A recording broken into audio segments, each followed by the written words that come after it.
শিক্ষা ব্যবস্থার অসঙ্গতি দূর করতে আসছে শিগগিরই সংস্কার, একবারে আমূল পরিবর্তন গ্রহণযোগ্য নয় জানালেন শিক্ষামন্ত্রী। বিএনপি আওয়ামী লীগের প্রতিপক্ষ নয় শত্রু বললেন কাদের। আন্দোলনে বিদেশ নির্ভরতা কমাতে চান যুগপথের নেতারা। এবং দ্বিতীয় ধাপের নির্বাচনের বাকি মাত্র কয়েকদিন, চলছে জমজমাট প্রচারণা, আচরণবিধি ভঙ্গের ছড়াছড়ি।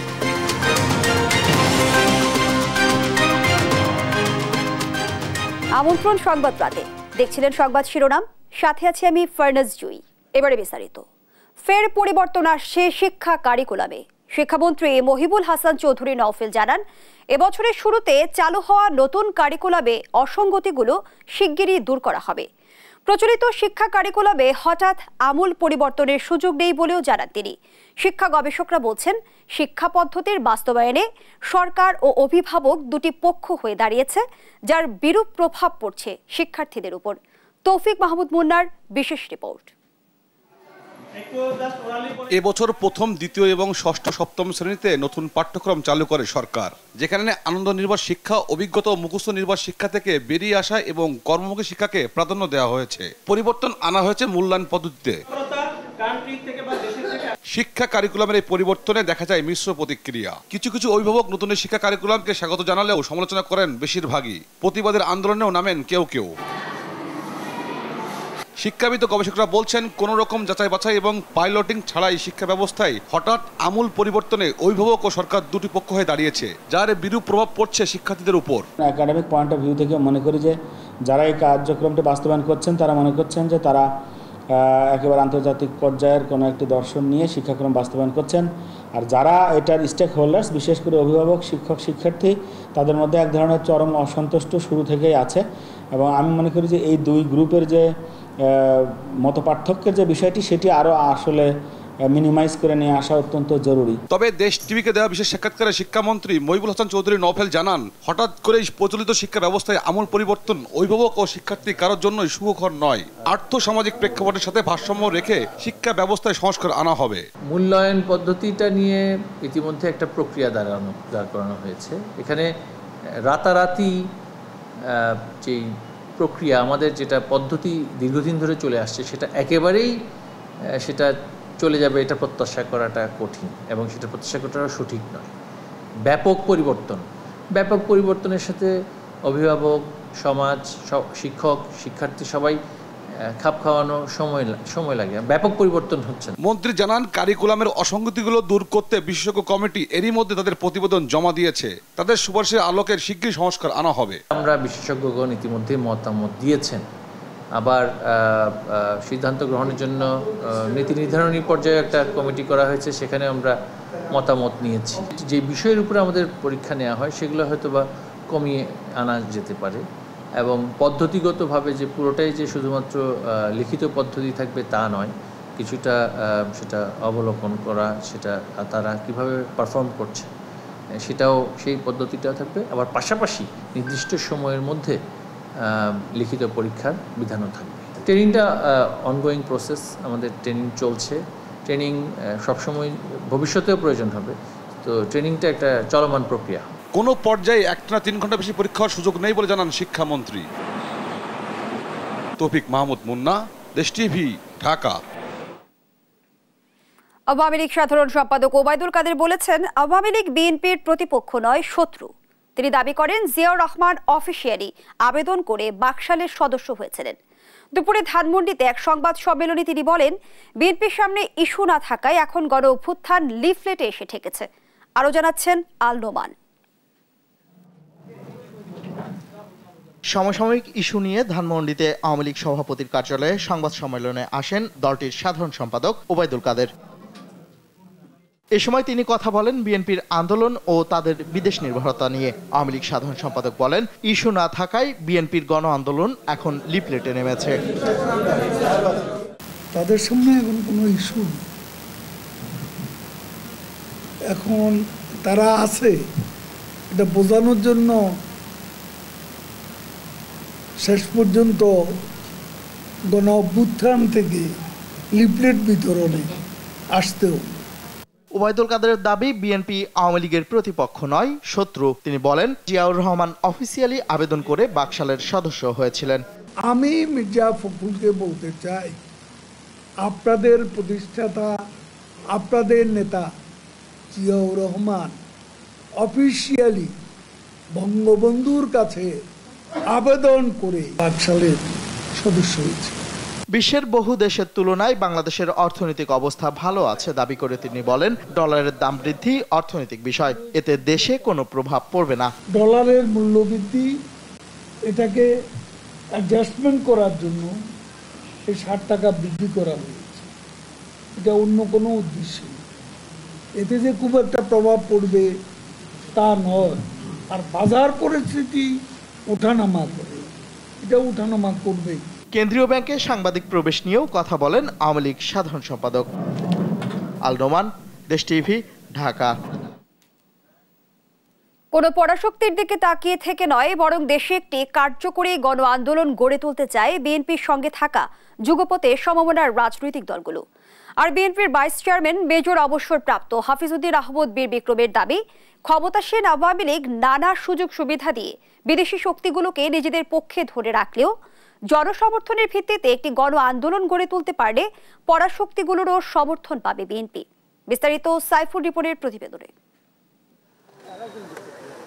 একদিকে নিজেদের নিরাপত্তার ইস্যু নিয়ে ক্ষমতাসীন আওয়ামী লীগকে ভারতের পরোক্ষ সমর্থন, অন্যদিকে একটি সুষ্ঠু নিরপেক্ষ নির্বাচনের জন্য সরকারের ওপর যুক্তরাষ্ট্রের অব্যাহত চাপ। এমন একটি প্রেক্ষাপটেই অনুষ্ঠিত হয় গেল 7 জানুয়ারির নির্বাচন পূর্ববর্তী যুক্তরাষ্ট্রের তৎপরতায় বিএনপি নেতৃত্বাধীন চলমান এক দফা আন্দোলনের পালে কিছুটা বাতাস পেলেও নির্বাচন পরবর্তী সময়ে তা অনেকটাই থিতু হয়ে আসে। নির্দলীয় নিরপেক্ষ সরকারের অধীনে নির্বাচনের দাবি আদায়ে ব্যর্থতার জন্য যুগপৎ আন্দোলনের নেতাদের বিদেশ নির্ভরতা নিয়ে চলে নানা আলোচনা সমালোচনা। জনগণের আকাঙ্ক্ষা পূরণে চলমান আন্দোলনে বিদেশিদের সমর্থন শক্তি যোগালেও আগে দেশের অভ্যন্তরে গণ আন্দোলন গড়ে তোলা জরুরি, এমনটি মনে করেন যুগপথের শরিক নাগরিক ঐক্যের সভাপতি মাহমুদুর রহমান মান্না। মানুষ কিন্তু আওয়ামী লীগের কাছে যাচ্ছে না, আমাদের কাছে আসে। সেই জন্য আমরা বলছি যে এই গণ আন্দোলনটা গড়ে তোলবার এখনো সুযোগ আছে। সেটা যদি গড়ে তুলতে পারি তাহলে আন্তর্জাতিক এই শক্তির ব্যালেন্স চেঞ্জ হতে বাধ্য। একটা আন্দোলনে যদি পরিবর্তন হয়, এই যে দেখেন মালদ্বীপে মুইজ্জু, ভারত সব তাদের কথা মতো চলতে হচ্ছে না এখন। তা আমরাও যদি দাঁড়িয়ে যেতে পারি, why we care for even America, মানে আমি বলছি ইন্ডিয়াকেও কেয়ার করার দরকার নেই, আমার চীনকেও কেয়ার দরকার নেই, আমি আমার দেশের ব্যাপারেই কেয়ার করছি। তারপরে তোমাদের সাথে যাদের যাদের মিশবে তাদের সাথে আমার সম্পর্ক হবে, এরকম জায়গায় আমি ইজিলি থাকতে পারি। নির্ভর করছে আমি দেশের আন্দোলনটা গড়ে তুলতে পারছি কিনা। বিএনপির এই ভাইস চেয়ারম্যানও মনে করেন, পরাশক্তিগুলো নিজেদের স্বার্থে একটি দেশের যে কোনো ধরনের সরকারের সাথে সম্পর্ক বজায় রাখলেও তাদের সমর্থন আদায়ে আগে গণ আন্দোলন গড়ে তোলা জরুরি। এখন বিএনপি দল গুছিয়ে আরও বৃহৎ জনগোষ্ঠীকে যদি আন্দোলনে সম্পৃক্ত করতে পারে, কূটনীতির কোনো সমস্যা হবে না। বিএনপি নিশ্চয়ই বিদেশি শক্তিসমূহের সমর্থনও পাবে। তবে বিএনপিকে নিজের পায়ে দাঁড়াতে হবে এবং নিজের শক্তিতে, জনগণের শক্তিতে এই ফ্যাসিস্ট সরকারকে পতন ঘটাতে হবে। তারা পরিস্থিতি পর্যালোচনা করে যাচ্ছে, যে এই মুহূর্তে জনগণ সোচ্চার হবে, রাজপথে নেমে আসবে, তখন তাদেরকে দেখা যাবে যে এই আন্দোলনকারী শক্তিকেই তারা সমর্থন দেবে। দেশে গণতন্ত্র ফিরিয়ে আনার মধ্য দিয়ে জনগণের প্রত্যাশা পূরণে বিএনপি এখনো একমাত্র ভরসা বলেও মনে করেন এই নেতা। বিএনপি এই মুহূর্তে জনগণের একমাত্র ভরসা। সাইফুল রিপন, দেশ টিভি, ঢাকা। দ্বিতীয় ধাপের নির্বাচনের বাকি মাত্র কয়েকদিন, এর মধ্যে চলছে জমজমাট প্রচারণা। জয় নিশ্চিতে ভোটের মাঠে ভোটারদের সমর্থন আদায়ে চলছে প্রার্থীদের প্রতিশ্রুতির লড়াই। সে সঙ্গে কমতি নেই জনসভা, উঠোন বৈঠক সহ অন্যান্য গণসংযোগও। সহকর্মীদের পাঠানো তথ্যচিত্রে ডেস্ক রিপোর্ট জানাচ্ছেন দেবাশ্রী বড়ুয়া। দ্বিতীয় ধাপে আগামী 21 মে 160টি উপজেলায় হতে যাচ্ছে নির্বাচন। তাই শেষ সময়ে জেলায় জেলায় চলছে জমজমাট নির্বাচনী প্রচারণা। গাইবান্ধার পলাশবাড়িতে নির্বাচন ঘিরে প্রার্থীরা বাড়ি বাড়ি গিয়ে দিচ্ছেন বিভিন্ন উন্নয়নের প্রতিশ্রুতি। আমাদের রাস্তাঘাটের কাজ করবে, জনগণের সাথে যোগাযোগ রাখবে, সর্বোপরি পলাশবাড়ি উপজেলার উন্নয়ন ঘটাবে।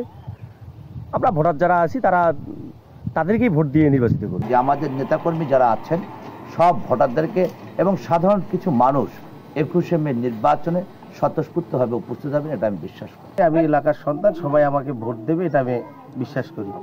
দ্বিতীয় ধাপে জয়পুরহাট সদর উপজেলায়ও জোর প্রচারণা চালাচ্ছেন প্রার্থীরা।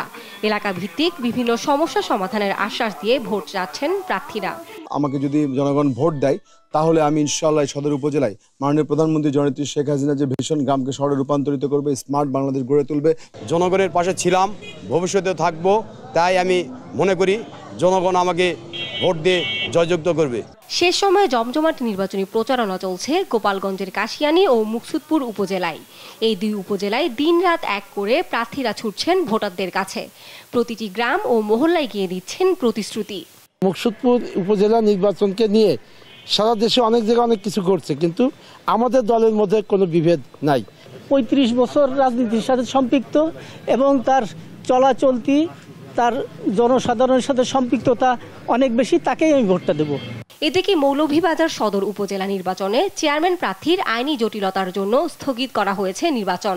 তবে রাজনগর উপজেলায় নির্বাচন ঘিরে চলছে শেষ মুহূর্তের প্রচার। আমরা সুস্থ যোগ্য প্রার্থী দেখা আমরা যারা সুখে দুঃখে পাশে পাই তারও আমরা ভোটগুলা দান করতাম। আগামী 5 বছরে আমি মানুষের পাশে থাকতে পারবো এবং রাজনগরের উন্নয়নে কাজ করতে পারবো। আমরা চাই রাজনগরকে একটি মডেল এবং স্মার্ট রাজনগর উপজেলা হিসাবে গড়ে তুলতে। মানুষের ভালোবাসায় টাকার বস্তায় কোনো কিছু ভোট নিতে পারবে না, ভালোবাসা নিতে পারবে না। রাজনগরের মানুষের হৃদয়ের মধ্যে আমাকে গেঁথে রেখেছে। এছাড়াও খুলনা, কুষ্টিয়া, সিরাজগঞ্জ, ময়মনসিংহ, বরগুনা, লক্ষ্মীপুরেও চলছে নির্বাচনী প্রচারণা। দিবাশ্রী বড়ুয়া, নিউজ ডেস্ক, দেশ টিভি। দর্শক, দ্বিতীয় ধাপের শেষ সময়ের প্রচারণার খবর জানাতে কুমিল্লা ও পটুয়াখালী থেকে সরাসরি যুক্ত হচ্ছেন সহকর্মী সুমন কবির ও সাইদ ইব্রাহিম। শুরুতেই চলে যেতে চাই কুমিল্লায় সহকর্মী সুমনের কাছে। সুমন, নির্বাচনের আর মাত্র 3 দিন বাকি, শেষ মুহূর্তে ভোটারদের টানতে প্রার্থীরা কোন বিষয়কে গুরুত্ব দিচ্ছেন? জুই, আপনাকে ধন্যবাদ। আপনি যেটা বলছেন আসলে আমি আপনাকে জানা রাখি, সকাল থেকে আসলে রাত 12টা অবধি আসলে তারা প্রচারণা চালিয়ে যাচ্ছেন কুমিল্লা যে বিজিপুর এলাকা থেকে। আমি এখন আপনার সাথে কথা বলছি। জুই, আপনি জানিয়ে রাখি কুমিল্লার যে পারিবেশিক অবস্থা, আপনার সদর দক্ষিণ যে উপজেলা আসলে সাবেক অর্থমন্ত্রী বর্তমান যে এমপি লোটাস কামাল রয়েছে, সেই লোটাস কামাল আসলে ওনার বাইরে গোলাম সারার হোসেন কাপড়িত মার্কা নিয়ে আসলে প্রতিনিধিত্ব করছে। সেই সাথে জানিয়ে রাখি যে আনাসপতিক গোলাম আনাসপতি ইঞ্জিনিয়ার যে রিপন আসলে ইলেকশন করছে। সেই সাথে আপনার আব্দুল হাই ভালো যিনি ভাইস চেয়ারম্যান ছিলেন, এখন জেলা পরিষদের উপজেলা চেয়ারম্যান হিসেবে আসলে নির্বাচন করছেন গুরুজাত মার্কা নিয়ে। তবে আমি যদি একটু কথা বলতে চাই প্রার্থীর সাথে সরাসরি, আসলে আগামী নির্বাচনের জন্য আক্রমণ সাথে একটু কথা বলতে চেষ্টা করবো। আপনার যে প্রতিদ্বন্দ্বী যারা রয়েছেন একই সময় নির্বাচন, আপনার কোনো সংশয় আছে কিনা নির্বাচন নিয়ে? জি, নির্বাচন নিয়ে তো সংশয় আছেই। নির্বাচন নিয়ে সংশয় আছে বিকজ আপনারা জানেন আমাদের এই উপজেলাটা একটা বিরাট অংশ মহানগর দ্বারা বেষ্টিত। আমাদের বিরাট একটি অংশ, প্রায় 2/3 বর্ডার আমাদের মহানগরের একটি অনেক বড় রাজনৈতিক দলের নেতা একটি প্রতীকের পক্ষে কাজ করছেন, যার ফলে তার কর্মীরা অন্যায়ভাবে এই এলাকার মানুষের সাথে খারাপ ব্যবহার করছে, হুন্ডা মহড়া দিচ্ছে, গুন্ডামি করছে। সেজন্য আমাদের ভাইয়েরা একটু আতঙ্কগ্রস্ত। সেজন্য কিন্তু আমি সবাইকে বলছি সব জায়গায় গিয়ে এগুলোতে কোনো কাজ হবে না। তারপরেও একটা আতঙ্ক বিরাজ করছে।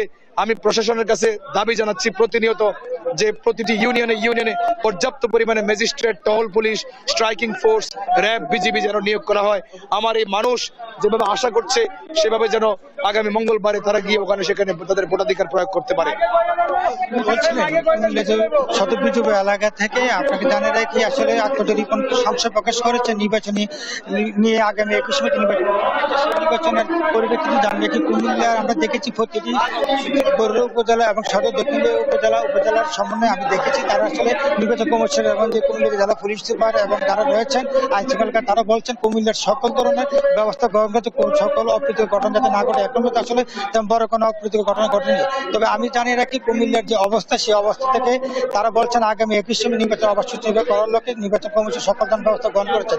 আর তবে জানিয়ে রাখি আসলে এই ছবি কুমিল্লা থেকে সর্বশেষ আমি চলে যাচ্ছি পটুয়াখালীর সাইদ ইব্রাহিম। সাহেব আসলে বিস্তারিত জানাবেন পটুয়াখালী নির্বাচন বিষয়ে।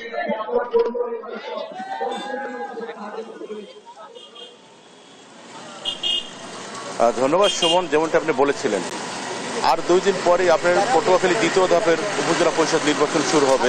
পটুয়াখালীর গলাচিপা, 10 মিনিট এবং বাউফল এই 3 উপজেলায় কিন্তু 21 মে আপনার সকাল থেকেই কিন্তু নির্বাচন অনুষ্ঠিত হবে। তাই সকাল থেকে মধ্যরাত পর্যন্ত কিন্তু প্রার্থীরা আপনার কিন্তু প্রতিটা ভোটারদের দ্বারে দ্বারে যাচ্ছে বিভিন্ন রকমের প্রতিশ্রুতি নিয়ে। আজকে হঠাৎ করে বিকেল থেকে কিন্তু বৈরী হওয়ার কারণে কিন্তু প্রার্থীদের যে ব্যানার, ফেস্টুন, প্লেকার্ড যা ছিল সব কিন্তু আসলে ভিজে একাকার হয়ে গিয়েছে। তাই আমি কিন্তু রাতে আসলে কোনো আপনাদেরকে ব্যানার বা ফেস্টুন দেখাতে পারছি না। এছাড়াও কিন্তু নির্বাচন কর্মকর্তার সাথে কথা বলেছি, তিনি আমাকে কিন্তু জানিয়েছেন সব জায়গা থেকেই কিন্তু বিভিন্ন ধরনের অভিযোগ কিন্তু আসতেছে বা অভিযোগের কিন্তু একটা বার্তা তাদের কাছে আসতেছে এবং তারা কিন্তু বলতেছেন যে এই অভিযোগের ক্ষেত্রে তাদের কাছে বিভিন্ন রকমের দরখাস্ত বা বিভিন্ন রকম তখন তারা সাথে সাথে সেই জায়গাগুলো যাচ্ছে বা সেই জায়গায় তারা গিয়ে ভোটার এবং যে প্রার্থী বা যারা নির্বাচন করছে তাদের সাথেও কিন্তু তারা কথা বলতেছেন এবং কথা বলে কিন্তু তাদেরকে আশ্বস্ত করতেছেন যে আপনারা ভোটারদের বলবেন যে নির্দ্বিধায় যেন ভোট কেন্দ্রে আসে এবং ভোট যেন সুষ্ঠু হবে, এমনটাই তারা বলতেছেন। এছাড়া আমি পটুয়াখালী পুলিশ সুপারের সাথে কথা বলেছি, তিনি আমাকে জানিয়েছেন যে কোথাও কোনো অপ্রীতিকর কোনো ঘটনা ঘটবে না এবং সুষ্ঠু সুন্দরভাবে আপনার ভোট অনুষ্ঠিত হবে। যেখানে কোনো সমস্যা দেখা যাবে সাথে সাথে সেই জায়গাটায় তারা কিন্তু উপস্থিত হবেন এবং এছাড়াও কিন্তু যারা প্রার্থী আছেন তাদের অনেক প্রার্থীর ভিতরেই কিন্তু একটি দুরূহ কাজ করতেছে। তারা বলছে তাদের এজেন্ট কিন্তু তারা বসতে দেবে না বা যারা একটু ক্ষমতাসীন তারা বলতেছে যে এজেন্ট না বসতে পারলেও কিন্তু তাদের ভোট সুন্দর হবে না এবং সেই ক্ষেত্রেও কিন্তু প্রশাসন কিন্তু বসে নেই। প্রশাসন তারা বিভিন্ন জায়গায় মাইকিং করতেছেন, প্রশাসন বিভিন্ন জায়গায় যাচ্ছেন, ভোটারদের সাথে কথা বলতেছেন, কথা বলে কিন্তু তারা আসলে তাদের মনের যে একটা ভয় সেই ভয়টা দূর করতেছে। এই 3 উপজেলায় 5,56,000 প্লাস ভোটার আছে এবং সেই ক্ষেত্রে 17 জন প্রার্থী চেয়ারম্যান নির্বাচন প্রতিদ্বন্দ্বিতা করবেন, 9 জন পুরুষ ভোটার এবং 8 জন মহিলা ভাইস চেয়ারম্যান প্রার্থী প্রতিদ্বন্দ্বিতা করবেন। এই ছিল আমার কাছে পটুয়াখালী থেকে সর্বশেষ তথ্য। আমরা এখন ফিরে যাব স্টুডিওতে। জ্যোতি, ধন্যবাদ জানাচ্ছি সাইদ ইব্রাহিম, সেই সঙ্গে ধন্যবাদ জানাচ্ছি সুমন কবিরকেও। দর্শক, কুমিল্লা ও পটুয়াখালী থেকে নির্বাচনী প্রচারণার খবর জানাচ্ছিলেন আমাদের সহকর্মীরা। নারায়ণগঞ্জে সোনারগাঁও উপজেলা নির্বাচনে সমর্থন দেয়া না দেয়াকে কেন্দ্র করে জেলা আওয়ামী লীগের সাবেক যুগ্ম সম্পাদক প্রফেসর ডাক্তার আবু জাফর চৌধুরী ওরফে বীরু সহ তার পরিবারকে প্রকাশ্যে হুমকি দিয়েছে এক চেয়ারম্যান প্রার্থী। বক্তব্যটি সামাজিক যোগাযোগ মাধ্যমে ভাইরাল হলে ওঠে সমালোচনার ঝড়।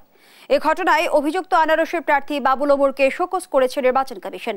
সেই সঙ্গে নির্বাচনের পরে তার বিরুদ্ধে দলীয় ব্যবস্থা নেওয়ার কথা জানায় জেলা আওয়ামী লীগ। বিল্লাল হোসাইনের প্রতিবেদন, জানাচ্ছেন শুভশ্রী রায়।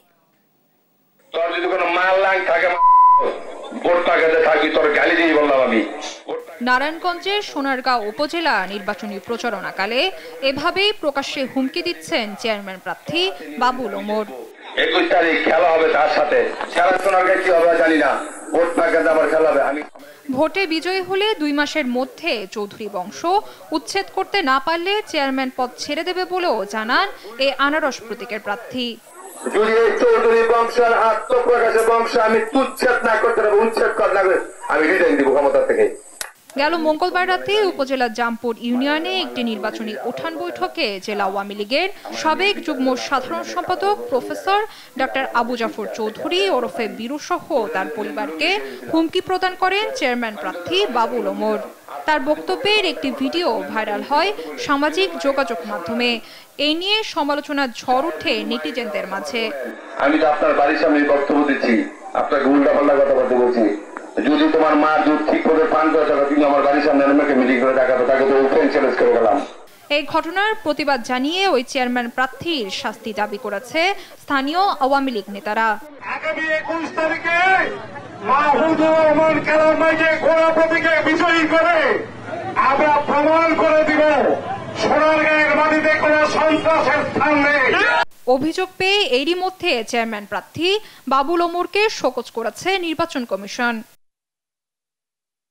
চেয়ারম্যান প্রার্থীর এমন অশ্লীল আচরণে ক্ষুব্ধ জেলা আওয়ামী লীগের নেতারাও। সমস্ত লোকের গ্রেফতারের দাবি জানায় নির্বাচনের পূর্বে। আমিও তাদের সাথে সুর মিলিয়ে বলতে চাই যে এই সমস্ত অসভ্য লোককে গ্রেফতার করে আইনের আওতায় নেওয়া উচিত। আমাদের দলের পক্ষ থেকে কি করণীয় সেটা আমরা পরবর্তীকালে আমরা বসে ইলেকশন ওভার হলে আমরা অবশ্যই সে ব্যাপারে যদি একেবারে কেউ সীমার বাইরে কথা বলে থাকে, অবশ্যই আমরা সেই বিষয়টা দেখব। বাবুল ওমরকে সমর্থন না দেওয়ায় প্রকাশ্যে আবু জাফর চৌধুরীকে এমন হুমকি দেওয়া হয় বলছেন স্থানীয়রা। নিউজ ডেস্ক, দেশ টিভি। নারায়ণগঞ্জের সোনারগাঁও উপজেলা নির্বাচনের প্রচারণায় চেয়ারম্যান প্রার্থী কর্তৃক জেলা আওয়ামী লীগের সাবেক যুগ্ম সম্পাদককে প্রকাশ্যে হুমকির ঘটনা সম্পর্কে বিস্তারিত জানাতে যুক্ত হচ্ছেন সহকর্মী বিল্লাল হোসাইন। বিল্লাল, ইতিমধ্যে নারায়ণগঞ্জে ভোটের মাঠ উত্তপ্ত হয়ে উঠেছে, সার্বিক পরিস্থিতি আমাদের জানাবেন। অসংখ্য ধন্যবাদ। যদি আপনাকে প্রথমে জানাতে চাই, এই দ্বিতীয় ধাপের যে উপজেলা পরিষদ নির্বাচন, এই নির্বাচনে নারায়ণগঞ্জের 3টি উপজেলায় নির্বাচন অনুষ্ঠিত হচ্ছে। তার মধ্যে রূপগঞ্জ এবং আড়াইহাজার দুটি উপজেলাতে 2 জন করে প্রার্থী থাকলেও সোনারগাঁয় কিন্তু 4 জন প্রতিদ্বন্দ্বিতা করছেন এবং এই 4 জনই কিন্তু হেভিওয়েট প্রার্থী। তো গত মঙ্গলবার রাতে এই নির্বাচনের একটি উঠান বৈঠকে আনারস প্রতীকের প্রার্থী বাবুল ওমর তিনি কিন্তু প্রকাশ্যে ভোটারদেরকে ভয়ভীতি প্রদর্শনমূলক বক্তব্য প্রদান করেছেন। একই সঙ্গে জেলা আওয়ামী লীগের সাবেক যুগ্ম সাধারণ সম্পাদক এবং সাচিবের সাবেক সাংগঠনিক সম্পাদক বীরুকে কিন্তু তিনি হুমকি প্রদান করেছেন এবং বীরুর বংশ সোনারগাঁ থেকে উচ্ছেদ করার হুমকি দিয়েছেন। তো এই ধরনের বক্তব্যের পর থেকে কিন্তু পুরো সোনারগাঁ এবং নারায়ণগঞ্জ জেলা জুড়ে একটি আলোচনা সমালোচনা সৃষ্টি হয়েছে এবং ভোটাররা কিন্তু এক ধরনের সুষ্ঠু নির্বাচন অনুষ্ঠিত হবে কিনা সেই নিয়েও কিন্তু শঙ্কা প্রকাশ করছেন। আমি আজকে সোনারগাঁতে গিয়েছি এবং সেখানে ভোটারদের সঙ্গে কথা বলেছি। ভোটাররা জানিয়েছেন যে সুষ্ঠু নির্বাচন করতে হলে নির্বাচন কমিশনকে এই সোনারগাঁয়ের বিষয়ে আরো কঠোর হতে হবে। আপনাকে জানিয়ে রাখতে চাই যে এই ঘটনার পর থেকে কিন্তু আওয়ামী লীগের যে নেতাকর্মীরা তাদের একাংশের মধ্যে কিন্তু একটি উত্তেজনাও সৃষ্টি হয়েছে। পাশাপাশি যারা এই মূল ঘটনার যে মূল কারণ সেটি হচ্ছে সমর্থনকে কেন্দ্র করে, যেহেতু দলীয় প্রতীকে নির্বাচন অনুষ্ঠিত হচ্ছে না, ফলে এই নির্বাচনে যিনি উপজেলা আওয়ামী লীগের সাধারণ সম্পাদক আবুল কালাম তাকে কিন্তু সমর্থন করেছিলেন বীরু এবং একই সঙ্গে এই বাবুল ওমর যিনি আনারস প্রতীকের প্রার্থী তাকে সমর্থন করেছে বর্তমান সাংসদ সহ সাবেক সাংসদ সদস্যরা। ফলে এই সমর্থনকে ঘিরে আসলে এমন বক্তব্য দিয়েছেন বাবুল ওমর এবং এ কারণেই মূলত এই যে ঘটনাটি সেই ঘটনাটিকে ঘিরে সুষ্ঠু নির্বাচনে বাধা সৃষ্টি হচ্ছে এমনটা কিন্তু নারায়ণগঞ্জ জেলা নির্বাচন অফিসার তার কাছ থেকে যে সুষ্ঠু নির্বাচনে বাধা সৃষ্টিকারীদের বিরুদ্ধে তারা কি ধরনের ব্যবস্থা নেবেন এবং ইতিমধ্যে আমরা শুনেছি যে বাবুল ওমরকে শোকজ করা হয়েছে, রিটার্নিং কর্মকর্তা তিনি শোকজ করেছেন, তার বিরুদ্ধে আর কি ধরনের ব্যবস্থা নেওয়া হবে বা পরবর্তী কার্যক্রম কি সে বিষয়ে আমরা জানবো। জানতে চাই আপনার কাছ থেকে যে আপনারা কি ধরনের ব্যবস্থা নিচ্ছেন সুষ্ঠু পাশাপাশি সুষ্ঠু নির্বাচনের আয়োজন করতে। ধন্যবাদ আপনাকে। দ্বিতীয় পর্যায়ের নির্বাচন আগামী 21 তারিখে নারায়ণগঞ্জে অনুষ্ঠিত হবে। এই দ্বিতীয় পর্যায়ে 3টি উপজেলায় নির্বাচন অনুষ্ঠান হবে, সোনারগাঁ, আড়াইহাজার এবং রূপগঞ্জে। ইতিমধ্যেই সুষ্ঠু নির্বাচন অনুষ্ঠানের জন্য নির্বাচন কমিশন যেভাবে আমাদের নির্দেশনা দিয়েছেন তারই আলোকে আমরা যা যা করণীয় তা আমরা করতেছি এবং সোনারগাঁতে যে অভিযোগটা এসছে সে ক্যান্ডিডেটকে আমরা ইতিমধ্যে শোকজ করেছি। উনি শোকজের জবাব 24 ঘন্টার মধ্যে আজকে দিয়েছেন। আমরা এখন দেখব যে তার শোকজটা আইনানুগ কতখানি নির্বাচন কমিশনের আচরণ মেনে উনি করেছেন কিনা তার আলোকে পরবর্তীতে আমরা ব্যবস্থা গ্রহণ করব। শুনছিলেন যে জেলা নির্বাচন কর্মকর্তা তিনিও জানাচ্ছিলেন যে তারা প্রয়োজনীয় যে ব্যবস্থা সেটি নেবেন। যে আরেকটা বিষয় জানিয়ে রাখতে চাই, জেলা আওয়ামী লীগের পক্ষ থেকেও একটি সাংগঠনিক ব্যবস্থা নেওয়ার কথা জানিয়েছেন জেলা আওয়ামী লীগের সভাপতি। অর্থাৎ নির্বাচন পরবর্তী সময়ে এই ধরনের বক্তব্য দিয়ে দলের সুনাম যারা নষ্ট করছে তাদের বিরুদ্ধে কিন্তু প্রয়োজনীয় ব্যবস্থা তারা গ্রহণ করবেন এমনটাই জানিয়েছেন। তো এই ছিল আমার কাছে সোনারগাঁ নিয়ে নির্বাচনী যে সার্বিক পরিস্থিতি সেই পরিস্থিতি সবশেষ। ধন্যবাদ জানাচ্ছি আপনাকে। দর্শক, নারায়ণগঞ্জ থেকে জানাচ্ছিলেন সহকর্মী বিল্লাল হোসাইন। খাদ্যাভ্যাসে পরিবর্তন ও কায়িক পরিশ্রম না করা উচ্চ রক্তচাপ বৃদ্ধির অন্যতম কারণ। এতে বাড়ছে স্ট্রোক ও হার্ট অ্যাটাকের ঝুঁকি। বিশ্ব স্বাস্থ্য সংস্থার তথ্য অনুযায়ী দেশে হৃদরোগজনিত অসুস্থতায় মৃত্যুর 54% জন্য দায়ী উচ্চ রক্তচাপ। এ অবস্থায় নিয়মিত সঠিক উপায়ে উচ্চ রক্তচাপ মেপে নিয়ন্ত্রণ করতে পারলে ঝুঁকি কমানো সম্ভব। বঙ্গবন্ধু শেখ মুজিব মেডিকেল বিশ্ববিদ্যালয়ের এক সেমিনারে উঠে আসে এমন তথ্য। বিস্তারিত হাসান মাহমুদের রিপোর্টে। দেশে প্রতিদিনই বাড়ছে উচ্চ রক্তচাপের রোগী। কায়িক পরিশ্রম না করা, অতিরিক্ত লবণ খাওয়া, চর্বিযুক্ত খাবার সহ বিভিন্ন কারণে উচ্চ রক্তচাপের ঝুঁকি বাড়ছে। উচ্চ রক্তচাপকে হৃদরোগ, স্ট্রোকের বড় কারণ বলে মনে করা হয়। একবার এসব রোগে আক্রান্ত হলে দীর্ঘমেয়াদী বোঝা তৈরি হয় পরিবারের জন্য। উচ্চ রক্তচাপের ঝুঁকি ও করণীয় বিষয়ে সেমিনারের আয়োজন করে বঙ্গবন্ধু শেখ মুজিব মেডিকেল বিশ্ববিদ্যালয়ের কার্ডিওলজি বিভাগ। এ সময় রোগের প্রতিকার তুলে ধরেন বক্তারা। শুধুমাত্র জীবনযাত্রার পরিবর্তন এনে এবং রেগুলার যদি মেডিসিন খাওয়া যায় তাহলে কিন্তু ব্লাড প্রেশার নিয়ন্ত্রণে থাকবে। সুস্থতার জন্য অনেক কিছু দরকার, আমাদের সিনসিয়ারিটি দরকার, আমাদের খাদ্যদ্রব্য গ্রহণে নিয়ন্ত্রণ দরকার। প্রেশার ভালোভাবে সঠিকভাবে মাপার এই কাজটা আসলে করতে হয় রোগীদের যারা স্বজন তাদের। নিয়মিত সঠিক পদ্ধতিতে উচ্চ রক্তচাপ মাপার পরামর্শ দেন বিশেষজ্ঞরা।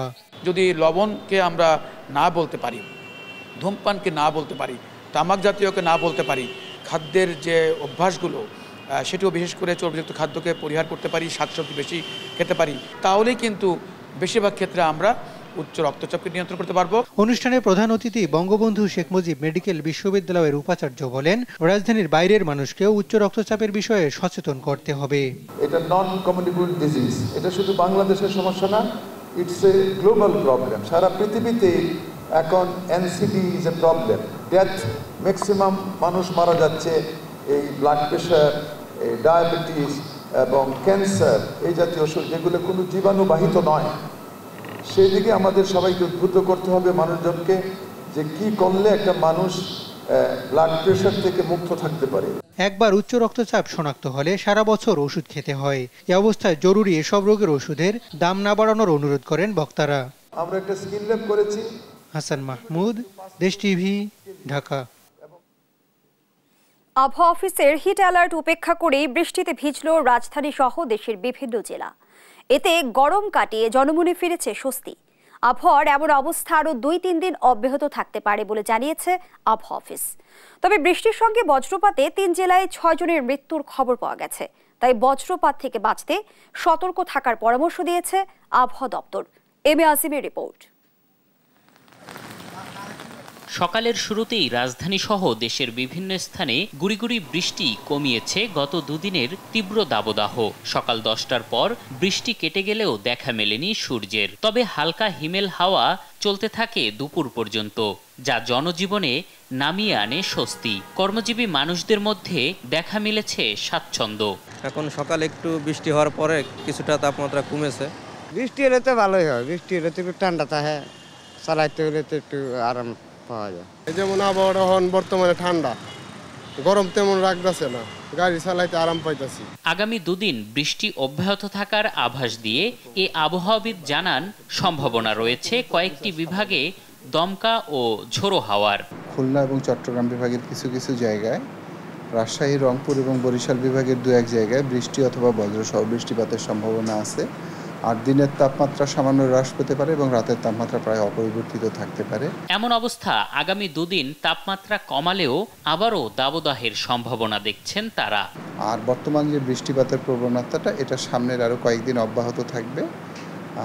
তারপরে হয়তোবা দেখা যাবে যে বৃষ্টিপাতের পরিমাণটা কমে গেলে আবার একটু টেম্পারেচার রাইজ করতে পারে। এদিকে রাজধানীতে সকালে হলেও হবিগঞ্জ সহ দেশে বেশ কিছু জেলায় শুক্রবার রাতেই শুরু হয় হালকা বৃষ্টিপাত। এছাড়া বজ্রপাতে টাঙ্গাইল, গাজীপুর ও নরসিংদীতে 6 জনের মৃত্যুর খবর পাওয়া গেছে। এম এ আজিম, দেশ টিভি, ঢাকা। দেখছেন সংবাদ রাত।